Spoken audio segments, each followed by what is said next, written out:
Well, I am, as usual, running a little bit late. I have to say, if you have any concept of standards, it's virtually impossible to be dead on time if you're busy. And as usual, I am now running 22 minutes late.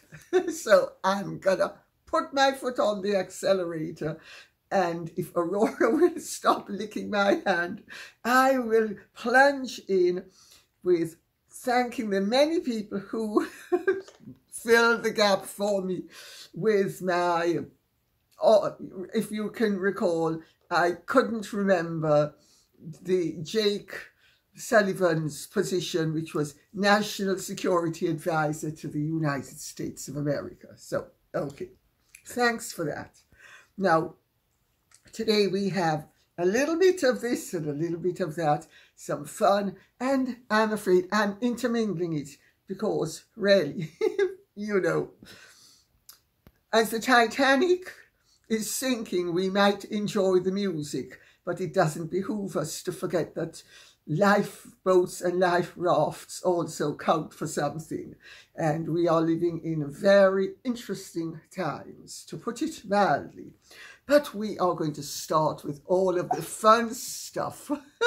Aurora, I don't know, I think she likes my pearls and emeralds.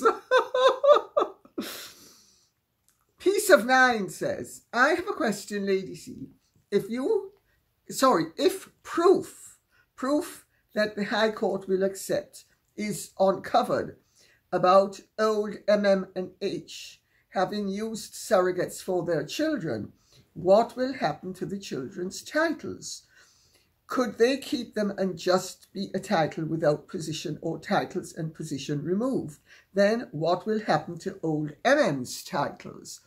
This, of course, is a tremendously hypothetical scenario, as I need to point out, for very legal reasons. However, the subject has arisen as a result of Meghan's conduct, and therefore it needs to be treated with a degree of gravitas that really it deserves, because, I mean, she's the one whose extraordinary behaviour and the performance that she treated the world to has raised questions as to whether indeed a surrogate was used. So I'm going to answer the question straight.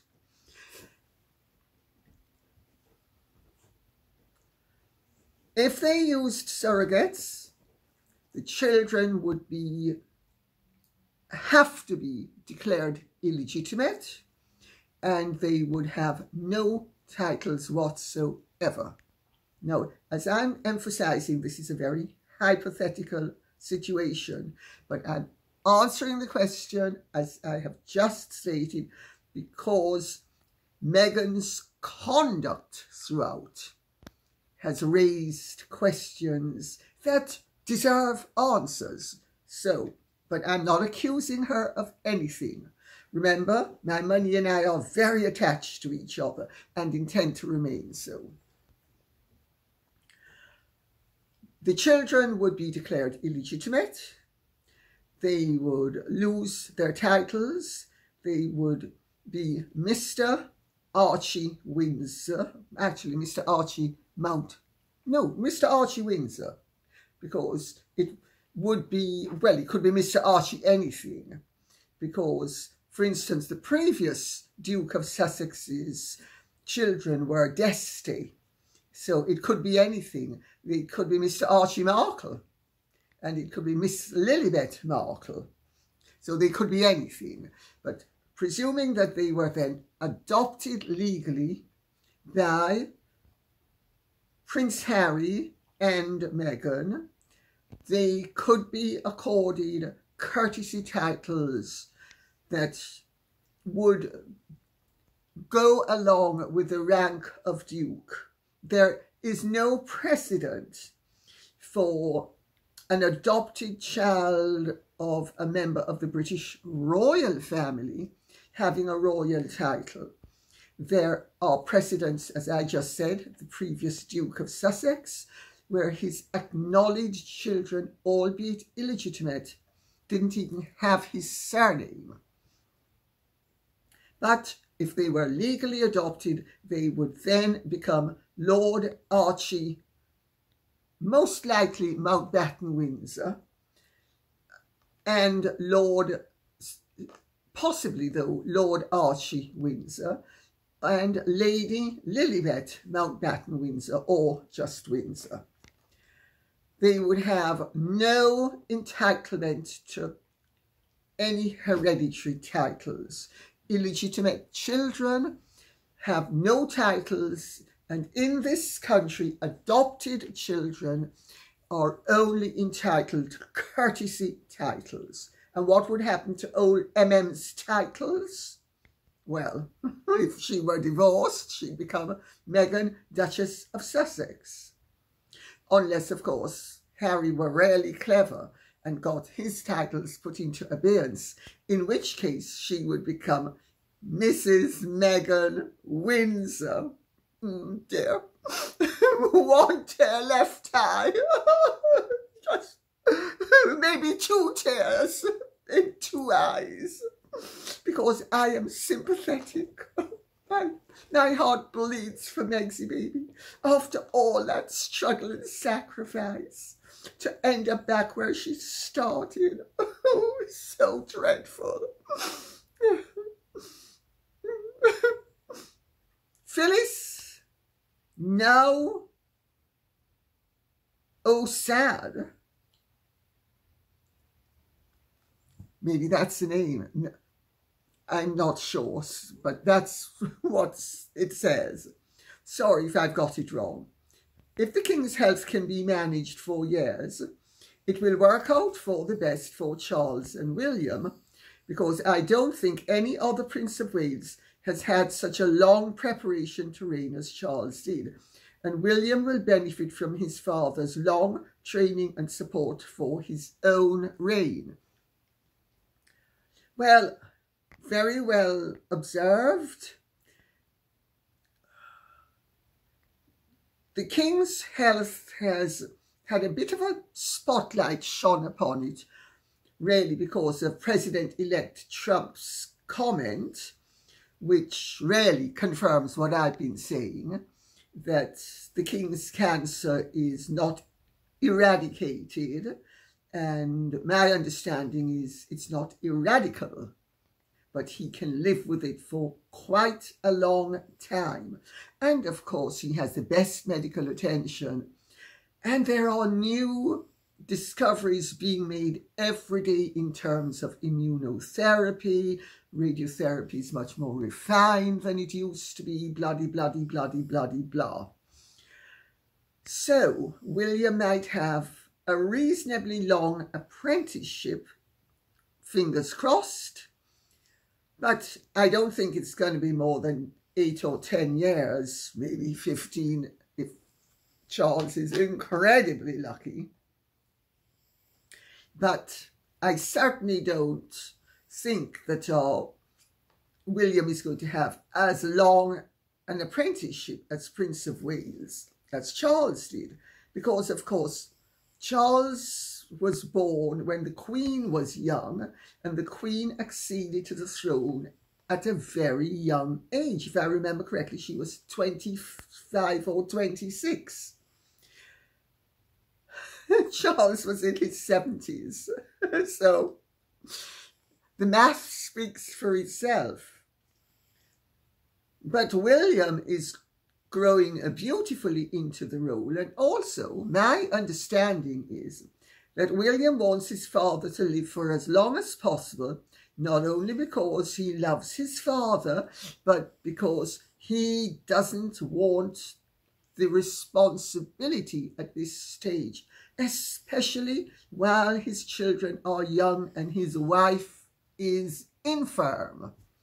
So he definitely is not hankering after an early accession. So let's leave that at that and move on to what Morality Advocate has to say. His Royal Highness the Prince of Wales went to Paris and mixed with powerful world leaders like Trump and Macron. He sat with his reigning European royal cousins front row at Notre Dame. The Princess of Wales held her annual Christmas service gala at Westminster Abbey, supported by attending senior members of the British royal family. In fact, even junior members, Prince and Princess Michael, were there.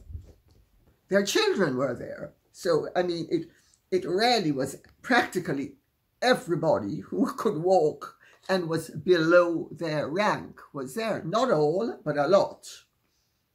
A full compliment to just make the point that they support Catherine. Now, let me continue. While Harry Markle, love it, went to an unknown book event in New York City, addressing divorce rumours. Well, in fairness to him, it was a contractual obligation that helped him to get out of the Tyler Perry attendance and to walk the red carpet with Meghan. I think he'd be very embarrassed to walk the red carpet with Meghan because she absolutely refuses to budge from a red carpet. Talk about glue on those feet. Anyway, his hideous, unpopular, unattractive wife went to a Tyler Perry event in dying low-caliber Hollywood, being rushed off the red carpet. Two very different situations indeed. Well, chalk and cheese. The irony is, Harry and Meghan could actually have left the royal family and retained the patina of success that they had hitherto possessed up to the point of their departure.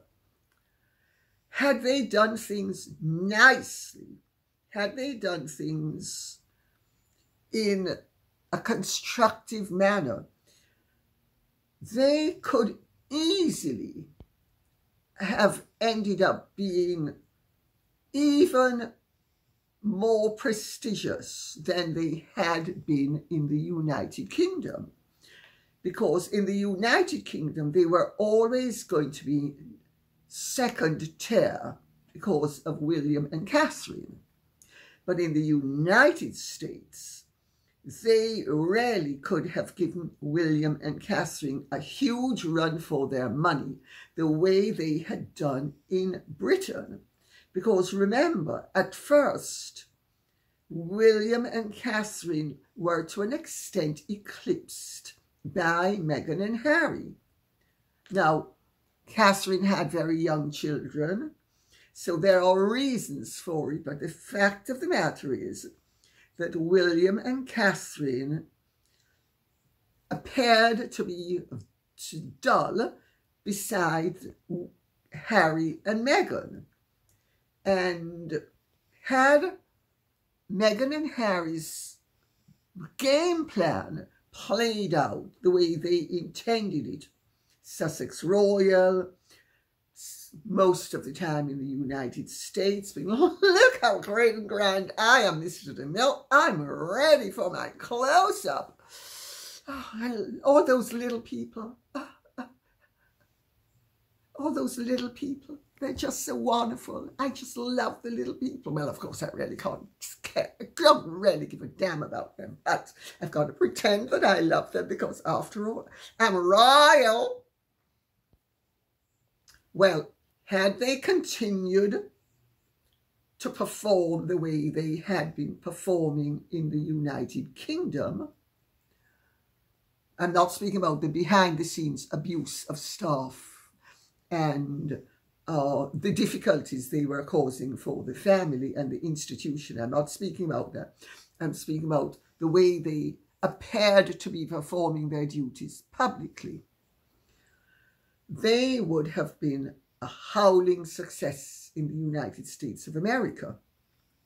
However, they had a dilemma. Once the Lord Lion, King of Arms, at the behest of the Queen, said you can't be half in and half out. You have to be either totally in or totally out. And they opted to be totally out. They had to come up with something else. And they thought that the way to make a quick buck was to trash everybody and play the pity card. Poor me, I'm so on. I'm so miserable. I'm just one of the most privileged people on earth. I'm not the most privileged person on earth. I deserve your sympathy and your money. Well, hasn't it worked out that water seeks its own level? Meghan has directed that scenario, and she's back to being the D-list fourth-rater that she was before.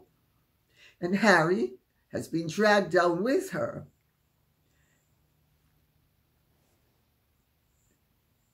She has encouraged him to reveal everything that the men in grey suits at the palace were wise enough to conceal for all those years, and make him the most popular male in the family, and on one or two occasions voted the most popular royal, even beating the late Queen. Kathleen Judd says, "My dearest Lady C, if Harry and Meghan were to divorce and she received half of his assets per California community property state laws, then could that be a way for them to shelter at least half of his wealth if he were to lose his court case? Are the spouse's assets safe from the courts? Might they divorce as a means to prevent bankruptcy?" Wonderful question, Kathleen Judge. Oh, I think we're going to be giving them ideas. But what the heck? Let's give them ideas. Actually, if they were to divorce before there is a judgment and Meghan were given an award, there's nothing anybody could do about it. What does happen is, in the British system, if you declare bankruptcy and you are seen to have been squirreling away your assets and hiding them, that can be unpicked. I can't remember how long it goes back for, but I think it might be 5 years. Because, of course, the courts are wise to all the dodges that people come up with. But in the case of a divorce, I don't think the courts would or could unpick it. Having said that, if it were shown to be a flagrant con, the British courts might well unpick it. I don't think they would, though, because let's remember, we're dealing with the king's son. And, you know, people don't like to accept the fact, but the fact of the matter is, position always plays a part in life. That's the reality of life. Caroline Roberts says, "Is Charles Spencer going to sue the predators who abused him, or are they all deceased?" Well, I mean, he seems to now have a very long list of people who abused him. The masters at school, the mistresses at school, blah-de-blah-de-blah. I do know that the woman whom he accused of, shall we say, being overly friendly when he was young, has been interviewed by the police. Let's see what happens there. it's very suspicious that Charles Spencer wrote this book and came out with all of this just at a time that it was so convenient to do so. And I have to tell you, he has made a very interesting comment, which is that he used to drink consistently. According to him, he didn't have a problem, and he wasn't an alcoholic, but he drank regularly and frequently to anesthetize his feelings. Well, I know what in AA they'd say. They'd say, that's an alky talking who refuses to admit he's an alky.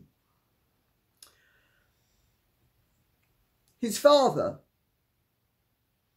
was a drinker. His grandfather, Jack, was a drinker. His father sometimes could be monstrous. His grandfather was by and large monstrous, very bright, but monstrous. His father wasn't so bright, but let's remember, Francis Althorp is the one who issued proceedings on the grounds of cruelty. I make that point for what it's worth. It seems to me he's asking for excuses for what, well, he regards them as he wants the public to have sympathy for him, and they are being provided with reasons why they should sympathise with him. Why is it that so many people nowadays in the public eye, and even those out of the public eye, think that they should play the victim and expect everybody to sympathise with them? I mean, sorry, how undignified. A rich earl wants everybody to sympathise with him because terrible things happened to him when he was a little boy. No, no, no. And all of this coincides with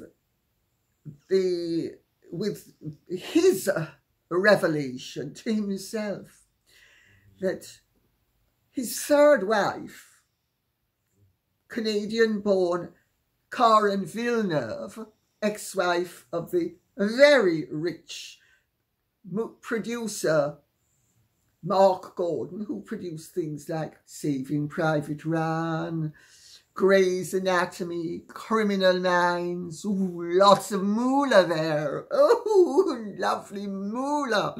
Something to get one's hands on.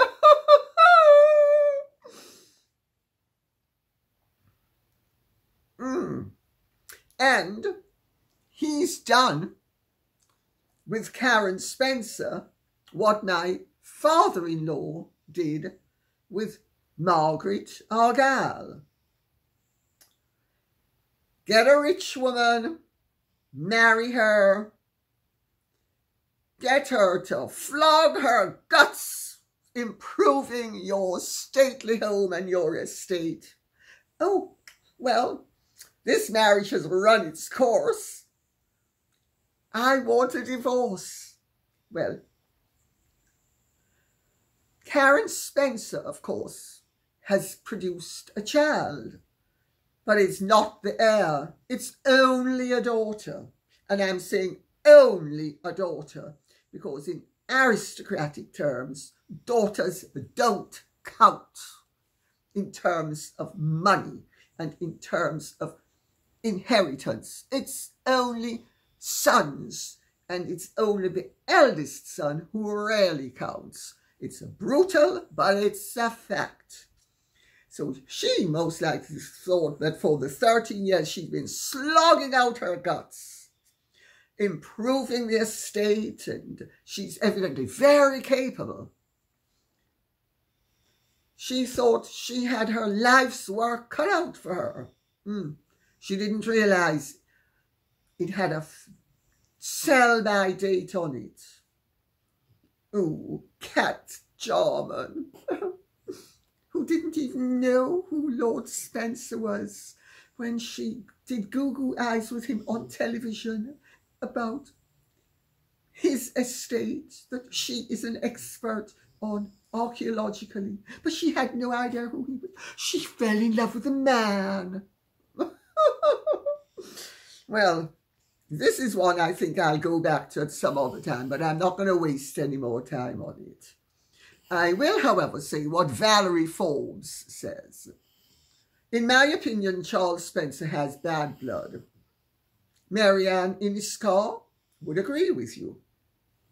Dead and gone now, but she's the one who in May 1975 pointed out to me that the Argylls in Scotland and the Spencers in England were well known to be the two aristocratic families that were pure poison. Nobody should marry into them, and they had bad blood.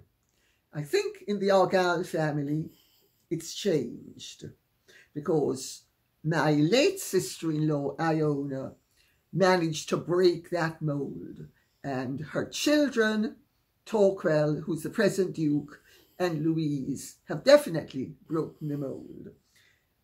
And I think that's wonderful. And I don't know, maybe Victoria Lockwood, whose son is the heir, will have broken the mould, because the children are not exactly on great terms with Daddy. I wonder why that is. Oh dear, oh dear. But we're going on to something far more important, which is what Glassini says. Most seem to forget that the Ayatollah Khomeini was protected and guarded in France by French intelligence at the behest of the CIA and MI6 for 15 years. And then, at the fall of the puppet of the CIA, the Shah, the Ayatollah was flown into Iran on a chartered Boeing with 320 Western journalists on board, with great celebration in all the Western media. The game of perpetual war for profit, what I call the who is the enemy now game, can only work if the adults' memories are short. Thank you very much for that. We have, in the last day or two, witnessed some really extraordinary admissions. Joe Biden admitting that, in fact, grabbing credit for the downfall of Bashar al-Assad, and basically saying, we did it, we did it, we did it, while he's being contradicted by Jake Sullivan, the National Security Advisor. I've got that one pat now, thank you very much to all of you who pointed out to me that the old grey cells weren't firing on as many cylinders as they should have. Well, of course, Biden has outright contradicted Jake Sullivan, who was wise enough to put distance between himself and what has happened in Syria, by saying that the Americans didn't direct it. No, the Turks were the ones who were actively directing it, thanks to President Erdogan. So,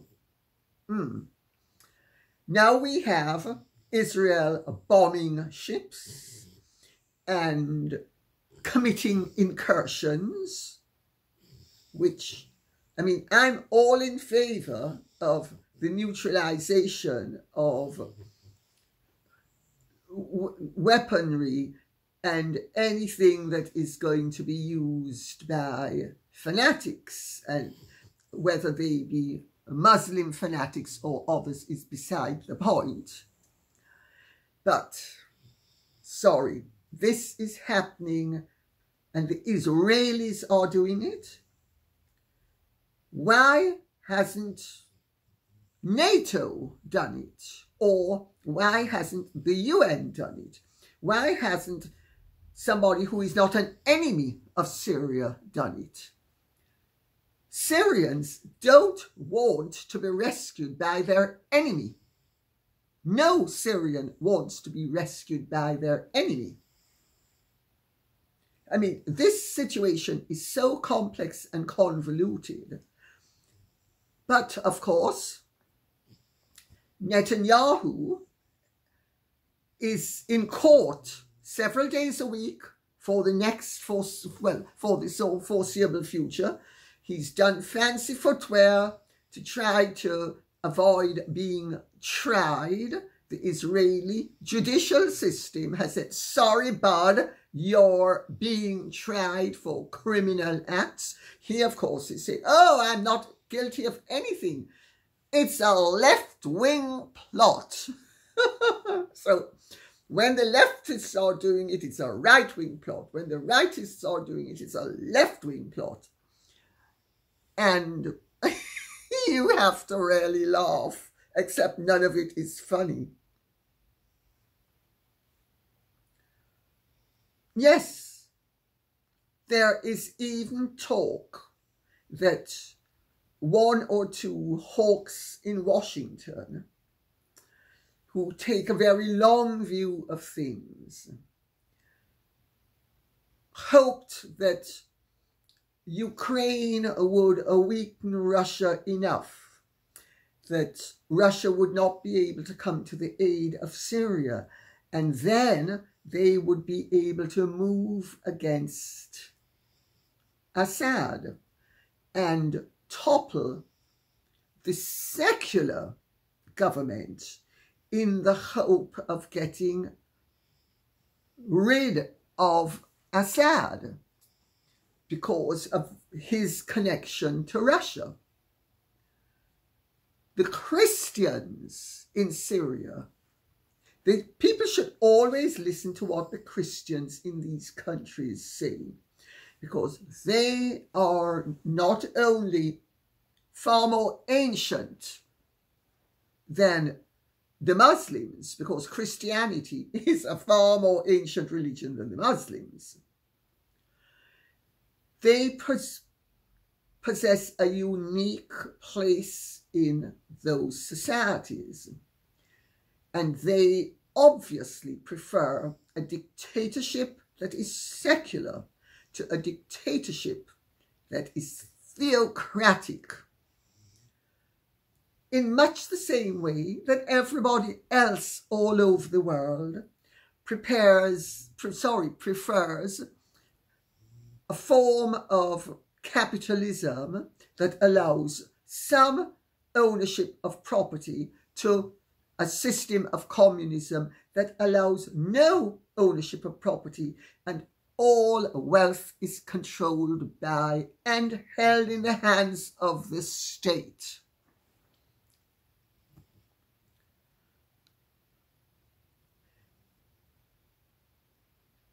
All of this is so convoluted, but so ominous.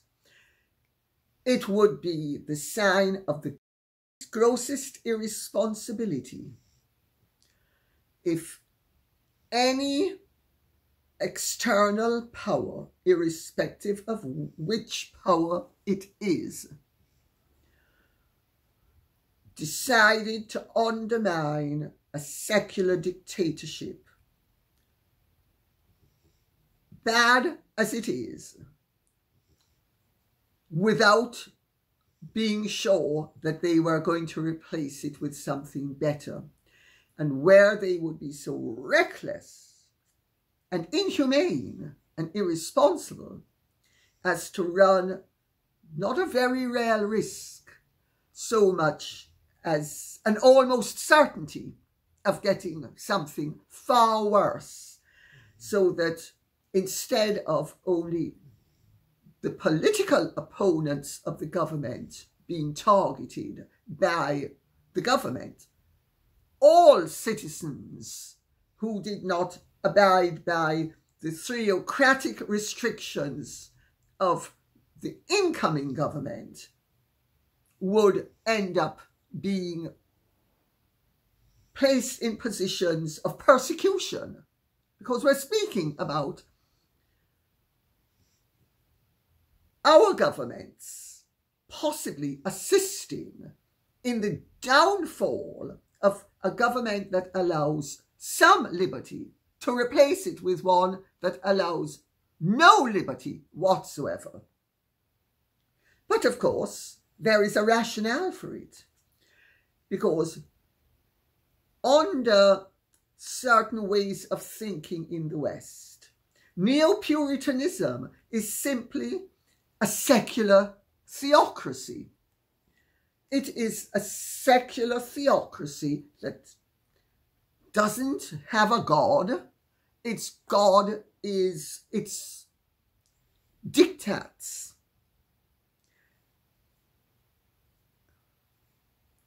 And its orthodoxy is something that maintains a stranglehold on liberty within the society. So maybe if you look at it from that point of view, there is actually a corollary between our Western neo-puritanical governments supporting another theocratic orthodoxy, that because basically both sets of people think, well, the populace is there for us to tell what to do, and they must do it. And if they don't, we need to find ways of making them do it. Of course, in the West, we're far more subtle. We don't have yet, they say, dress police walking along the streets and grabbing people off the streets if they don't have their burqas in just the right place and sort of thing. But we had it in the United Kingdom from 1649 to 1660.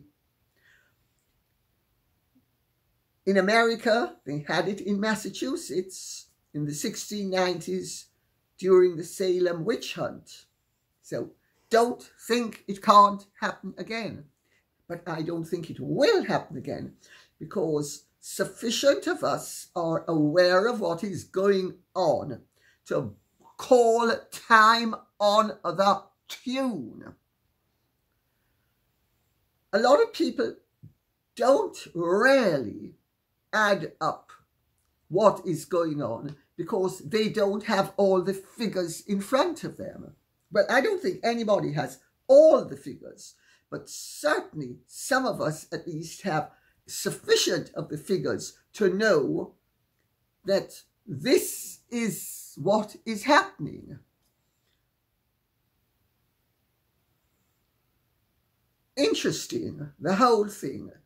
Rather too interesting for comfort. But let's wait and see what happens. Because if this backfires, let me make an assertion here and now. I'm not into predictions normally, but this one I know can, as a certainty, be predicted.